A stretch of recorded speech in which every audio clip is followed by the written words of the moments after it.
Hello everyone and welcome back to my channel. Today I will be showing you some of my finished knitting projects.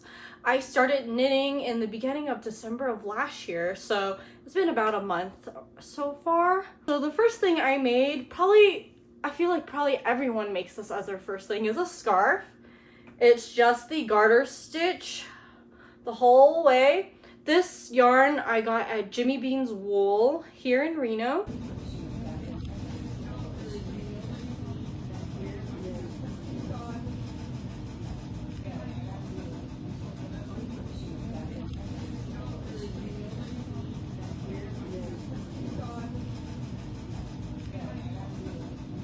It was the Barocco alpaca and wool yarn.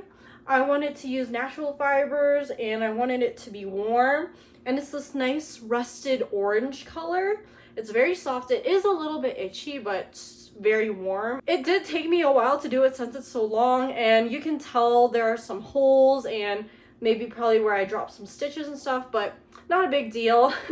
And I had to learn how to add a new ball of yarn, and so I did a knot, which is probably not the best way. Now I learned how to kind of join the yarns invisibly. Let me try on my scarf for you guys. I like to wear it like this. It's nice and warm. The next thing I knit was this headband. I should have made it a little bit thicker, but this is where I practiced my ribbing. I did a knit one, purl one ribbing, and I think my ribbing actually turned out pretty good, but I wish I had made it a little bit thicker and a little bit shorter because it is a little bit big on me. You can see I twisted it there and sewed it there. You could see some of the yarn is coming out. I didn't make the yarn at the ends to be too long, so I couldn't weave it in correctly. And then let me try on the headband. You can see it's a little bit loose, but I like this color a lot. It's really cute. I like the twist. I like how it looks. The next thing I knit was this Sorgen-free scarf.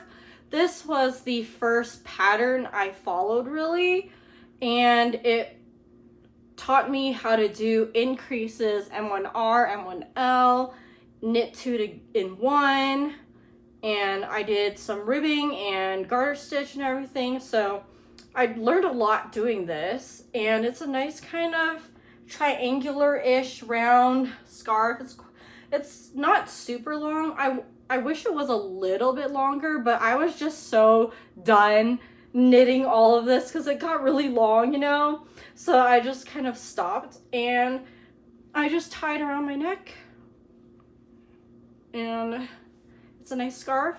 It's really nice that it's short like this, and it almost is like an ascot, but it also is kind of wide here, so I could even wear it as like a bonnet. I did this yesterday while I was walking Oliver. It fits. It's not like super big, but it works. I really like the pattern. It was a little bit hard to understand sometimes just because I'm not used to reading a pattern, so it was good practice for me. And I like the style. It's some garter stitch, some ribbing, garter stitch, and repeats, and yeah, I like it. If you are Nee or you are Nagin, please stop watching. The next few things are, I want it to be surprises for you guys, so please don't watch. You can exit the video now. But the next project I finished was this baby vest. I saw a tutorial here on YouTube, and so I wanted to make it for my friends that are going to be having babies, and so one of my friends is going to be having a boy, so I decided to make a blue one. And it was quite easy to make. I probably finished this in like less than a day. You just knit the panels and then you sew the sides and the top, and the only thing is I hope this hole for the head will fit the baby. I did put it over Oliver's head and it seemed to fit, so hopefully it'll fit. So I finished that, and oh, it's so cute. I hope they'll like it. And my current work in progress is the pink version of the baby vest. This one is a little bit of a thinner yarn, so I had to cast on a few more stitches, But so far I've done the ribbing in the bottom and I'm working slowly on the body. So those are all of my finished knitting projects so far. I'm hoping to do a few more and work on some other stuff. I have yarn for my future projects, so yay!